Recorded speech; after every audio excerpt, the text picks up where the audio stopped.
Okay, so hopefully you can hear me all right, and hopefully you can see and hear all right. So these series of videos are going to be, well, feeding, but I'm also going to talk you through my collection. So what I've got here are, I've got 3 of the Abrari. So I don't know if you can see that, Brary. And I've also got Baviana. Excuse me. So all I'm doing today, guys, is feeding, checking the water dishes, and if we can see the spider, that will be a bonus, although I very much doubt it. I hope you can see okay, guys, because I've got you on this new stand thing which I've bought, which I've got to be honest with you, I've had a bit of a game getting the bloody light to switch on, and it's got 2 lights, so it's like you've got to sort of fanny around with it a little bit. So anyway, so here we go. It's got some more slings here. Unfortunately, I have already fed a load and I didn't realise I hadn't turned the camera on. So these 4 here are, I hope you can see that, are black femurs. These 4 here, which are now called the Viridis, and this is 2 of my Caffrianas. I've already fed some of the Caffrianas. There's one there on the top. I don't know if you can see that. I've also, I don't know whether the footage took or not, I've also fed my Braeris, my Bavianas have also been fed, and I've also fed some of my Vietnam Silvers. There are some more though. There's only 2 over there. I've got at least 6 more, I think, to feed. So here we go. So Caffriana sling there, Caffriana sling there. This for me is the minimum sized enclosure that I would put slings in. I don't personally believe the people say that you should put slings in small enclosures because big enclosures stresses them out. I don't understand where that thought process comes from, because first of all, are we to assume that all the tarantulas that live in the wild are stressed? No. Then the people say that they can't find the food. Well, I've got 230 slings that I've bought in the last 6 months, and every single one of my slings is doing fine, guys. They're all feeding fine. They find their food, no problem. For me, it gives them a more natural environment. These are the smallest enclosures I would use, the smallest ones I would use. Admittedly, my 2 Celadonias are in the small arboreal pots that you get from a spider shop with ridiculously tiny slings. I can understand it, but slings this size, no. Anyway, right, let's get some food put in here.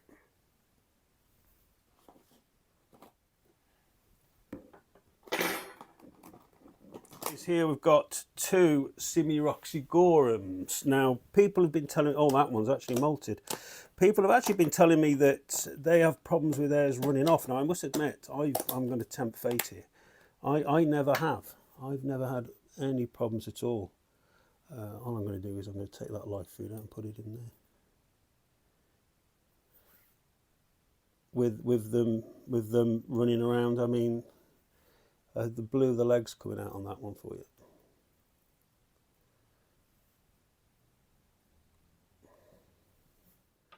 Hope so.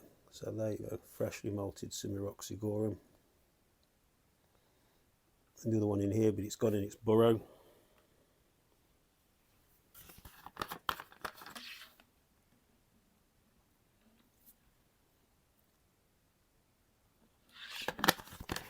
So yeah, so people have always said to me that they have problems with theirs running off and things like that. But say I've personally never had an issue with it. They've always seemed to sit perfectly fine for me. So anyways, he has molted, or she has molted. I'm not sure if it's a male or a female. I need to start sexing some of my spiders pretty soon, really.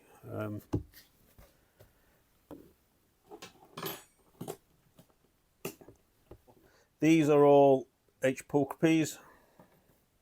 So that's H. pulchripes, H. pulchripes, and H. pulchripes here as well.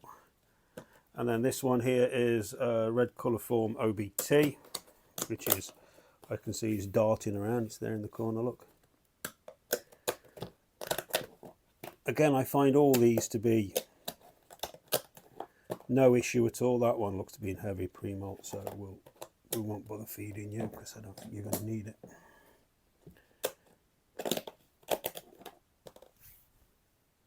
How are you looking, mate? Yeah, these have all got decent sized abdomens on them.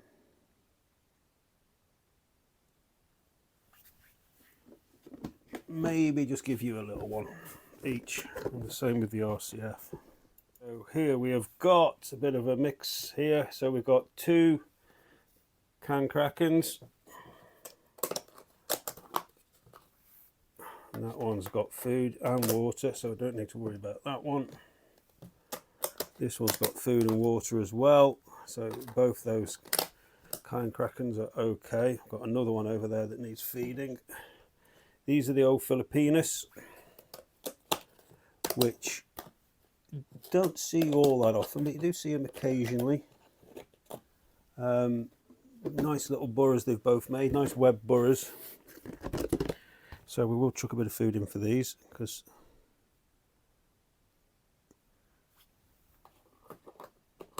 they've clearly eaten from last time.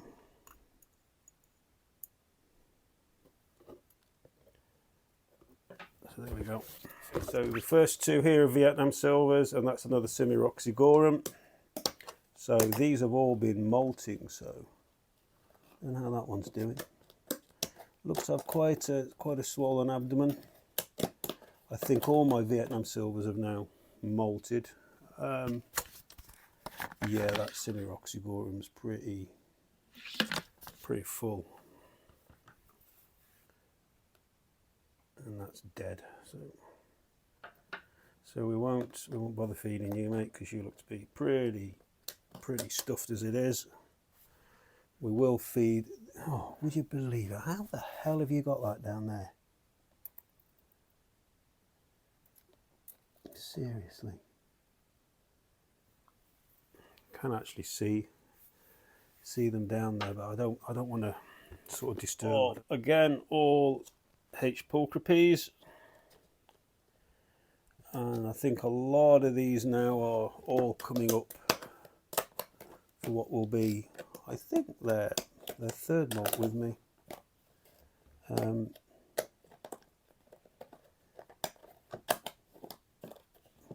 They're all looking good. They're all looking pretty sound. Plenty of springtails in the enclosures, which is good. Let's have a clean up crew in there. Now this one's got a. You can see it's moving its legs slightly funny now. I don't think this is DKS, whatever it's people call it. You see, because it's been feeding okay. It's just got, I think, a little bit of nerve damage. So all the other ones are all okay, and everything around them's okay. And these are all the same age. They're all from the same, pretty much from the same source. So when I say he's been feeding all right, so I think his abdomen's looking nice and full. So it's clearly, oh, the live food's gone, so it's clearly fed from last time. Okay, so yeah, sort of maybe some slight issue on the last molt it had. Maybe some sort of nerve damage. Who knows? It's not quite moving as fluid. So if I get one of them to move, you see, well. But I was aware of this one last time. I did actually place it in a certain point so I could check it next time. But yeah, it's feeding, so, and it's still alive, so it's all good, really. So here we've got 2 Panamas, and that's a Devamantha.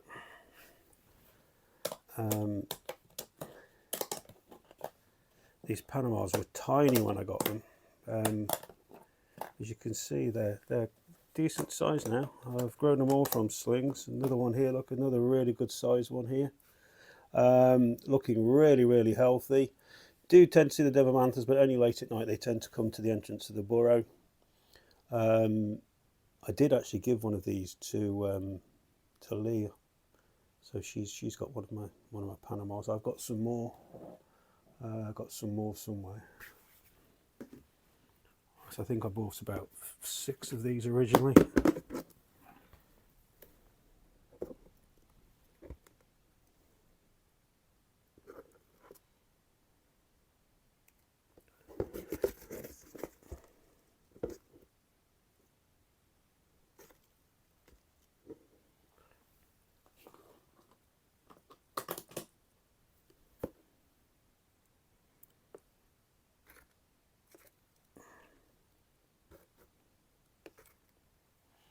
actually quite cool now, because I was having to give these Devomanthas freshly killed food, but now I can give them, you know, respectable crickets now, and that's great. There we go. Yes, did you see that? We actually got one.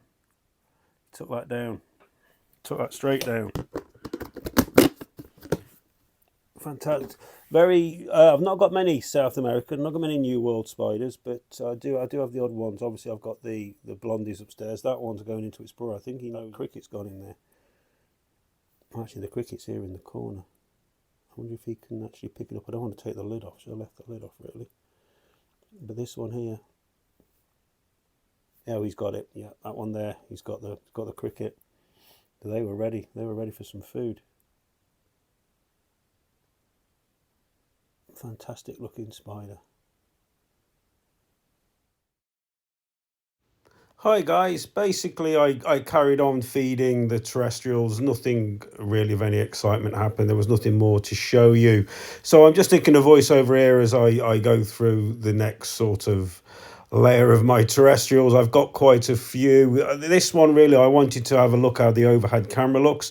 It's probably the better angle to do these at, but say until the spiders get a little bit bigger with slings, it's never overly exciting to show you really. I mean, they're only the Panamas that perform today, and they perform well feeding. So yeah, but hopefully we'll get better footage as these spiders slowly start to grow. I've got to do all the arboreals as well, so I'll be filming that soon. But the arboreals, I need to be sort of lower down really with some of the enclosures because they got front opening doors on them. But yeah, I'll certainly be getting some more feeding footage, but I just wanted to record today's footage and see how it turned out, and get a little bit of content for the new channel. So yeah guys, I forgot to do an intro and an exit for this first video, so I do apologize. Head's a bit of a shed today, got a lot going on. So anyway, for what it's worth, I hope you've enjoyed this sort of first proper video for Haunting the Spiders channel, and I shall endeavour to get more videos done as and when I can, and hopefully try and get a little bit more an interesting content in so much as feeding. Got some rehousing to do as well. I did actually rehouse a Valhalla today, which went well. Bit too well actually, very quick, no problems, but I did film it, so I might shove that in on the next video just to show you. You do get to briefly see the Valhalla, which is quite something because you just don't get to see them normally. Anyway, thank you for watching this first video. I assure you, as I say, the videos will get more interesting, will get better. This is really just a test one, just to try the new camera stand out and use while I was doing some feeding. So yeah, as I say guys, thanks ever so much for watching, and I'll catch you on here on the next video, which hopefully won't be too long before I get that one done. So cheers, and hopefully you'll subscribe and like the video and comment and all the other great stuff we do on YouTube here. Okay, cheers guys, I'll catch you on the next video. Ta-ra.